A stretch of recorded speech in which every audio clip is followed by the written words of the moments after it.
అసలు అందం అంటే ఏంటి? అది రూపమో, రంగో, అలంకారమో కాదు. ఏ ఒక్కరి జడ్జ్మెంటో, అభిప్రాయమో కాదు. ఒక కవి వర్ణనో, చిత్రకారుడి బొమ్మో కాదు. మరేంటది? అందమంటే గుణం. అమ్మాయినయుండి చెప్తున్నా, I don't want people to call me beautiful.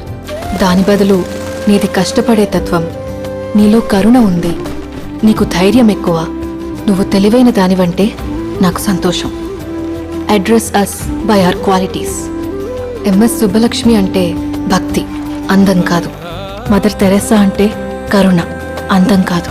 Ayn Rand అంటే తత్వం, అందం కాదు. సరస్వతి అంటే విద్య, దుర్గా అంటే ధైర్యం, గౌరీ అంటే తపస్సు, లక్ష్మి అంటే శుభం. ఇలా ఏ దేవతనైనా ఆమె క్వాలిటీస్ కోసమే పూజిస్తారు, ఆమె అందం కోసం కాదు. నీ గుణాలే నీ సంతకమవుతాయి, నీ అందం కాదు.